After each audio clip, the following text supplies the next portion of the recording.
penyambung lidah rakyat Indonesia. Kita berjuang untuk rakyat kita yang miskin. Kita tidak takut dengan kekuatan-kekuatan yang ingin membeli bangsa ini dengan murah.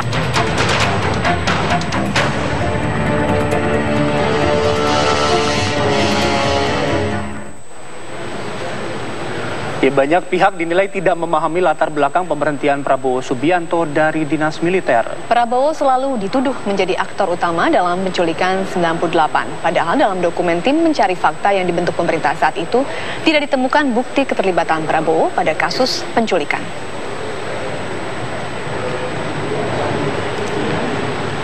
Ya, inilah dokumen tim khusus yang dibentuk pemerintah untuk menyelidiki tragedi 98 dan kasus penculikan. Tim gabungan pencari fakta yang bekerja independen ini diketuai Marzuki Darusman dari Komnas HAM. Ya, TGPF juga melibatkan organisasi kemanusiaan lain seperti YLBHI, LSAM, LBH, dan relawan. Dari semua temuan penyelidikan TGPF, Komnas HAM, dan Mahkamah Militer tidak ditemukan bukti pelanggaran HAM yang dilakukan oleh Prabowo Subianto selaku Komandan Kopassus saat itu. Laporan TGPF yang dibuat 23 Oktober 1998 ini hanya meminta pemerintah menyelidiki pertemuan Makostrat 14 Mei 1998 serta meminta menyelidiki peran Prabowo Subianto pada kerusuhan Mei 1998.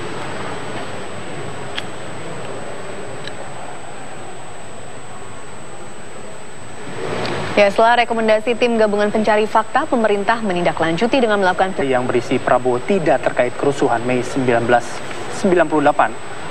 Dokumen ini ditandatangani oleh Mensesnek Muladi 13 September 1999. Semula Muladi adalah pihak yang keras menuduh Prabowo Subianto terkait kerusuhan Mei 1998. Namun fakta penyelidikan menyebutkan Prabowo tidak terkait kasus pelanggaran HAM tersebut.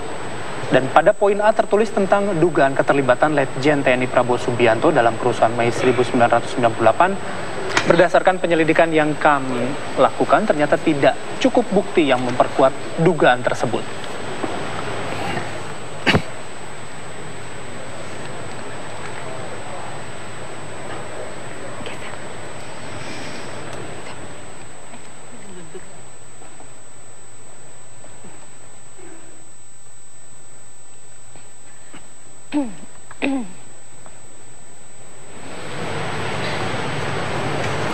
Ya, lantas siapa aktor intelektual dan pihak mana yang wajib dimintai pertanggungjawaban dalam peristiwa kerusuhan 1998? Ya, telah hadir bersama kita aktivis HAM dan juga budayawan Mbak Ratna Sarumpait. Selamat petang, Mbak Ratna.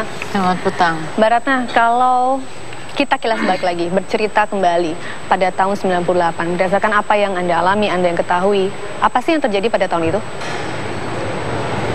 98 panjang kan, yang maksudnya yang sekarang lagi diributkan ya, kayak kerusuhan. Betul, kerusuhan dan kalau pas kerusuhan saya di penjara ya, jadi itu makanya saya juga agak heran dan mempertanyakan kepada salah satu tim sukses Pak Prabowo yang menuduh saya berperan di situ.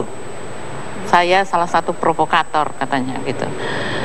Tetapi paling tidak karena sejak saya membela Marsina, tekanan pada saya itu kan dilakukan oleh tentara, ya ABRI lah ya waktu itu. Jadi dari cara-cara itu saya tahu betul kalau menurut saya di era Orde Baru itu TNI, ya ini harus mereka akui, kerja intelijen itu adalah mengarang cerita gitu. Seperti apa, Mbak? Jadi kayak misalnya tuduhan Kiflan Zain pada saya mengatakan saya terlibat bersama LB Murdani, itu sebenarnya yang mendorong saya mau di sini ya, karena saya pikir ini enough ya, cukup ya, karena ketika baru tahun 95 saya rasa itu di seluruh Indonesia pada satu hari Jumat ada selebaran yang mengatakan ada kristenisasi di masjid-masjid ya, di masjid-masjid disebar selebaran yang mengatakan bahwa beberapa jenderal antara lain LB Murdani dan tokoh-tokoh agama Kristen, Katolik, di bawahnya ada Ratna Sarumpait. Itu beredar 95, artinya saya sudah 25 tahun jadi mualaf. Dan saya tidak kenal LB Murdani. Nah, ketika kembali muncul tuduhan yang mengatakan saya bersama LB Murdani pada kerusuhan 98, padahal saya berada di penjara. Saya kan ditangkap pada bulan Maret, sampai sebelum Soeharto turun. Saya masih di penjara, 1 hari sebelum Soeharto turun baru saya dibebaskan gitu. Jadi mungkin yang aku mau katakan gitu ya, cukup ya, ini sudah cukup.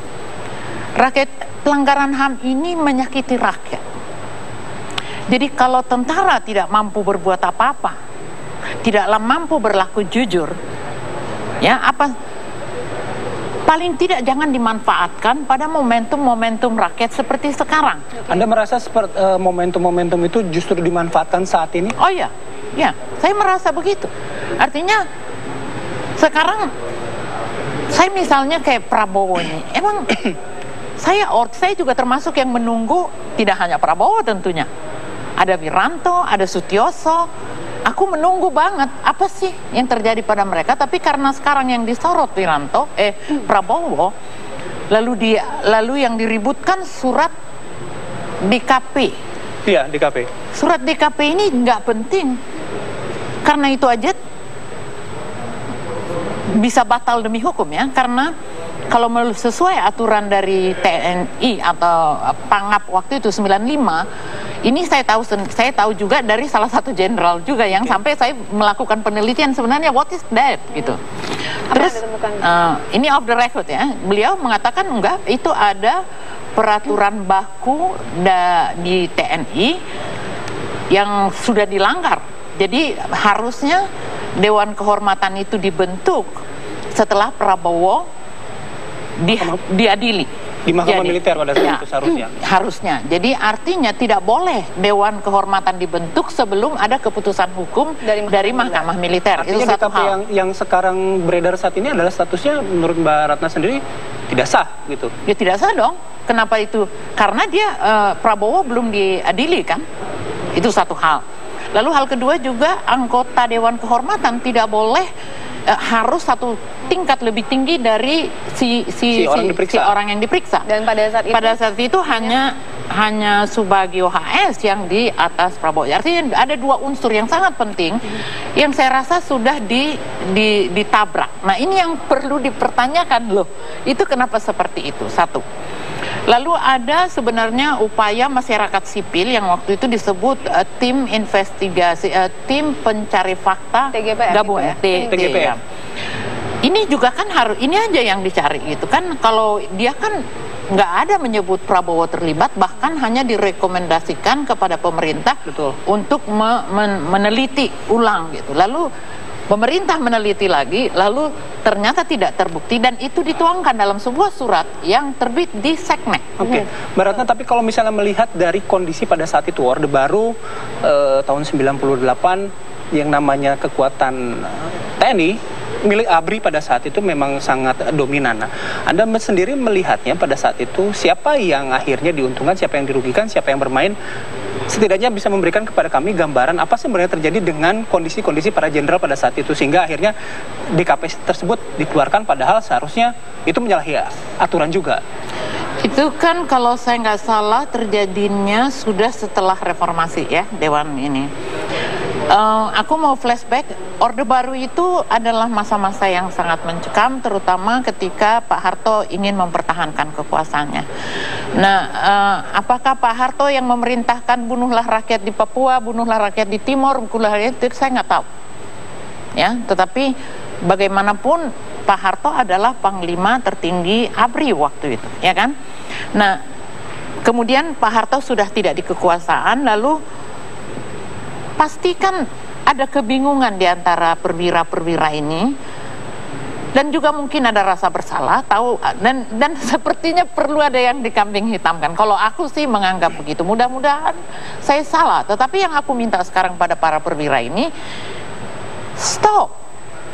Rakyat itu adalah korban. Sejak 65 sudah berapa banyak yang mati, dan rakyat itu menunggu betul betul, nggak akan mungkin lagi yang mati itu hidup kembali. Tapi setidak-tidaknya jangan lukai hati kita ketika ada hajatan-hajatan seperti ini, di mana rakyat lagi ingin berharap ke depan. Jangan lagi ada fitnah-fitnah berseliweran gitu. Baik, Mbak Ratna ditahan di situ terlebih dahulu karena kita harus jeda untuk memandang isu yang berkembang saat ini kembali bahwa ada tudingan ketika Prabowo Subianto diisukan akan mengkudeta pemerintah. Walaupun pada saat itu Anda berada di penjara, tadi Anda katakan, setelah itu apa sih kemudian Mbak Ratna yang Anda dengar, yang kemudian Anda bisa bercerita kepada kami? Ya karena kasus ini nggak kunjung terungkap, saya sih melakukan apa ya, kayak journey, ya, artinya mendatangi semua tokoh-tokoh itu, what was going on, sebenarnya apa yang terjadi pada waktu itu, dan saya banyak bicara dengan Gus Dur, ya, dengan Pak Adnan Buyung, ya. Jadi setahu saya, dan saya minta ini di cross check pada mereka, setahu saya sehari sebelum peristiwa Mei, Prabowo itu menemui Gus Dur, menanyakan apa yang harus saya lakukan, karena para jenderal atasannya dia berada di Malang. Artinya tidak ada dia harus berkomando kepada siapa? What should I do, gitu ya. Nah, kalau aku sebagai awam, masa intelijen nggak bekerja? Berapa jam setelah itu terjadi kerusuhan gitu tuh. Kenapa ini semua panglima-panglima pada berada di Malang? Ada peristiwa kerusuhan terjadi di Jakarta, kok adanya di Malang gitu. Kurang lebih kayak gitu. Itu salah satu juga yang membuat saya risau gitu. Dan ini hanya bisa dijawab oleh para purnawirawan itu. Bikin tobat nasional atau apa, saya nggak tahu gitu. Tapi salah satu juga ya yang berkaitan dengan peristiwa sekarang, kayak ini kan mau digiring ke isu SARA, ya. Kalau kita kaitkan dengan peristiwa Kak Ratna difitnah melakukan kristenisasi, ya. Saya mau ingatkan pada TNI, ya. TNI itu Tentara Nasional Indonesia untuk rakyat Indonesia, tidak ada agamanya. Ya, agamanya TNI tidak ada. Jadi jangan bikin faksi-faksi Kristen Islam, buat aku itu nggak laku. Artinya buat rakyat Indonesia itu nggak laku. Rakyat Indonesia itu punya ratusan agama kalau mau kita akui semuanya, ya kan? Ada suku-suku adat, ada kepercayaan, ada keyakinan. Berarti Anda melihat ada upaya untuk melakukan faksionalisasi tadi di dalam tubuh TNI? Saya nggak tahu, tapi itu terjadi kan. Artinya dulu di Orde Baru juga begitu kan, saya dikait-kaitkan dengan kristenisasi. Lalu sekarang mulai ada malah ada kelompok-kelompok yang mulai mengganggu gereja dan selamanya, seperti digiring ke sana, dan itu juga tidak terungkap dengan cepat. Ini juga saya peringatkan pada Presiden, kalau udah ada orang dengan serta-merta melakukan seperti itu tuh bukan masalah SARA, ya. Kalau buat saya itu pelanggaran dasar negara. Oke, kita tahan dulu Mbak Ratna karena kita harus jeda terlebih dahulu. Kabar Petang akan kembali sesaat lagi.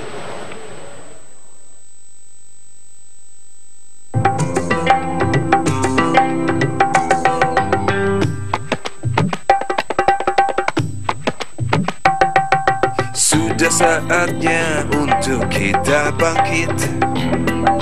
Terpuruk tak boleh terlalu lama. Jangan ulang kesalahan, belajar dari pengalaman.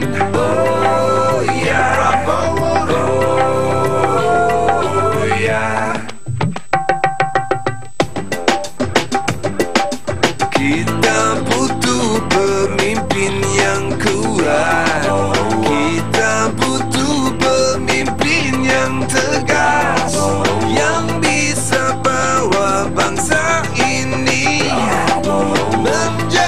Berbicara soal tim gabungan pencari fakta, sudah dijelaskan bahwa ada poin yang menyatakan dengan jelas Prabowo Subianto tidak terbukti bersalah dalam. Kalau aku membacanya, tidak ada poin yang mengatakan Prabowo bersalah. Tidak ada poin. Selain poin itu, Mbak Ratna, apa kemudian catatan Anda poin yang sampai saat ini tidak terungkap kejelasannya ke publik? Pertemuan di Makostrat 14 Mei. Itu juga saya nggak ngerti itu apa. Tapi ya mungkin karena saya di penjara ya. Kalau Anda yang berdasarkan informasi ngobrol-ngobrol dengan teman sesama, kayaknya ya yang di pertemuan itu adalah yang diklaim atau yang apakah itu oleh tentara TNI ABRI ya waktu itu, atau memang ada pertemuannya. Soalnya kalau saya mengalami, saya gini ya, saya ini mengalami satu kali ya, ini sesudah Soeharto turun. Saya itu masih mengalami Wiranto tuh bikin pertemuan di Mabes, membuat proposal dengan hanya gambar saya lagi berdiri di sini, saya lagi di mana ya, di HI lagi. Itu proposal apa itu? Saya nggak tahu urusannya apa, pokoknya nanti saya ceritain dulu ya. Jadi pokoknya setelah Soeharto turun ada Habibie, saya itu masih mau dikorbankan sebagai mau dikambing hitamkan jadi si pembuat makar gitu. Jadi ada proposal dan saya diberitahu, karena itu yang diundang pada pertemuan itu semua editor, baik waktu itu kan banyak pers, media internasional, media nasional tuh semua diundang, bahwa ini Ratna lagi di sini, ini Ratna lagi di sini. Yang tidak ada gambarnya katanya saya membuat pelatihan tentara di Bogor. Ratna nih, saya kadang-kadang ketawa kalau ingat itu. Maksud saya, jadi apakah si Makostrat ini benar ada atau tidak ada, kita kan nggak tahu.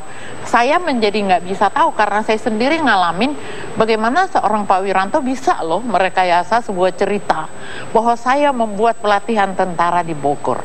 Kapan? Artinya kalau misalnya begitu, Anda tadi udah bilang Pak Wiranto bisa merekayasa semua cerita, tidak tertutup kemungkinan bahwa cerita-cerita yang kita dengar saat ini juga hasil rekayasa pada saat itu. Ya tadi kan di awal saya sudah bilang keahlian BIN pada intelijen pada saat itu yang merekayasa cerita. Kita susah mengetahui apa yang benar. Yang tahu-tahu saya Pius Lustri Nanang itu adalah sekjen saya di Siaga gitu. Jadi kita baru rapat, dia meninggalkan rapat, diculik, hilang, besoknya kita rame. Nggak tahu lagi dia sama siapa, satu lagi itu ada orang-orang yang bergabung sama kita, karena waktu itu memang Kak Ratna bergabung dengan kurang lebih 47 gerakan pro demokrasi LSM untuk menuntut supaya Soeharto turun. Oke, Mbak Ratna, ini sebelum kita lanjut ke perbincangan, kita akan lihat dulu bersama-sama. Kita punya tayangan mengenai pernyataan dari almarhum Munir begitu ya, terkait Prabowo Subianto. Kita lihat bersama-sama. Kita kontras lagi menggugat di pengadilan, sedang jalan gugatan kita kepada Pak Wiranto bahwa putusan DKP dulu menyatakan bahwa penculikan itu karena perintah orang dan kemudian orangnya dilakukan tindakan. Tapi begitu di sidang pengakuannya ini atas hati nurani macam-macam. Ini kan kasihan rakyat. Padahal begini, kalau menurut saya bahwa kalau misalnya Prabowo atau siapa tidak terbukti, itu lebih baik di pengadilan. Dan Prabowo kenapa sih tidak ditarik aja ke menjadi saksi keterangannya? Kalau dia ada bukti-bukti tersangka, kenapa tidak dibawa ke pengadilan saja? Jadi ini kalau menurut saya kemudian kasus ini menjadi komunitasnya politik dan itu tumpang tindihnya jadi kacau begini. Itu yang sejak awal kita sampaikan bahwa pengadilan ini membutuhkan, itu tidak saja keluarga orang hilang, tidak saja masyarakat, tapi Prabowo sendiri itu juga butuh pengadilan untuk membuktikan bahwa dia salah atau tidak. Saya setuju itu. Memang harus digugat ini. Karena ada kontestasi hukum untuk membuktikan satu proses. Dan itu dibutuhkan. Sekarang supaya ini kan sekarang ini nggak pernah ada kontestasi hukum secara jelas sampai benar decision itu.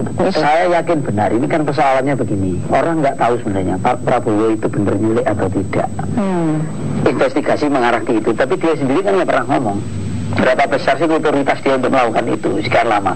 Bagaimana otoritas di atas dia mengetahui tentang itu? Ada nggak pernah dilaporkan tapi tidak ada tindakan dari atasan untuk menghentikan macam-macam? Ini kan nggak ada yang tahu. Jadi ada satu ruang antas tebel di situ, nggak tersentuh. Nah ini perlu ruang. Jadi ini saya kira semua jadi begini-begini harus digugat memang.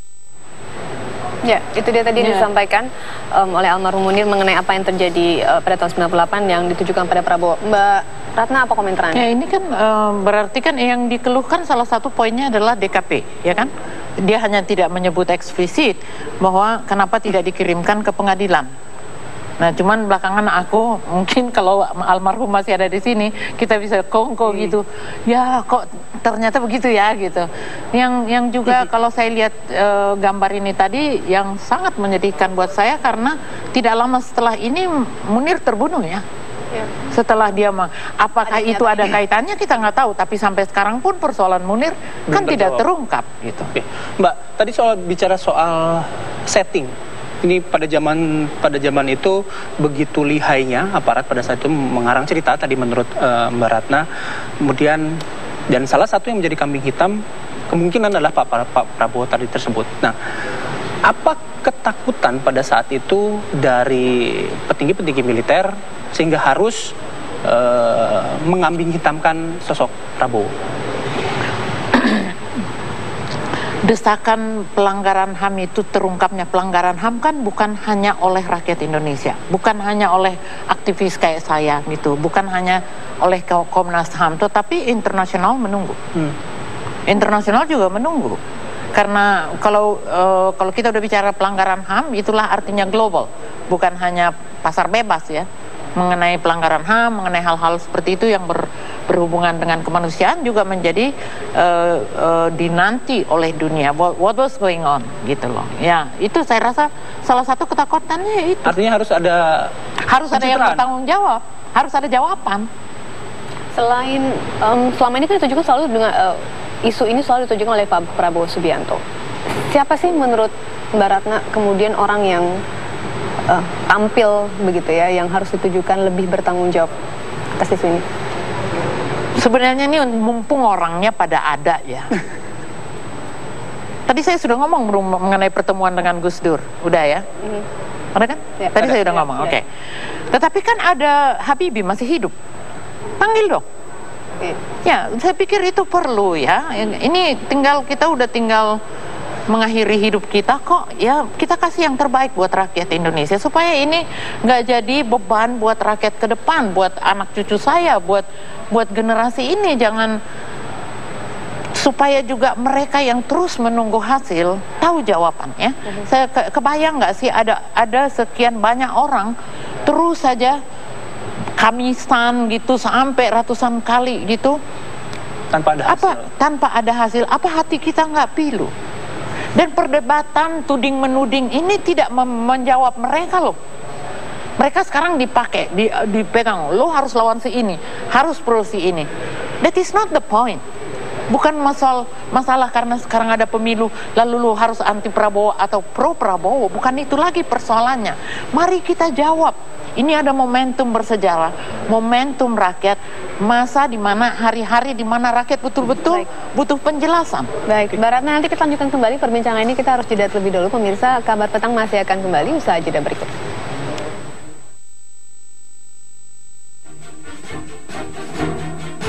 Di KP, Anda sepakat dengan itu? Kalau saya sih ngelihat DKP itu karena itu internal TNI, ya politis di internal TNI. I don't mind, tapi ketika dia keluar ke publik itu yang menjadi masalah buat saya. Ya, menjadi masalah karena pada akhirnya rakyat ini hanya butuh kebenaran. Rakyat yang kamisan yang saya ceritakan tadi itu hanya butuh kebenaran. Mereka juga nggak bisa hidup lagi kok, orang-orang yang mereka cintai itu, ya kan? Mereka hanya butuh kebenaran, siapa yang salah. Jadi kalau aku sih tetap menganjurkan, bukan TPGF itu kan dulu dikelola oleh begitu banyak, itu sipil. Memang kalau udah urusannya HAM, biarlah sipil yang melakukan penilaian. Jangan justru tentara menghukum tentara gitu. Itu bahwa misalnya disiplin internal gitu, oke, silahkan. Tetapi jangan itu dibuat sebagai kesimpulan pelanggaran HAM. Karena apa? Karena institusi inilah yang dipakai oleh Orde Baru untuk melakukan pelanggaran HAM gitu. Jadi itu sangat tidak relevan.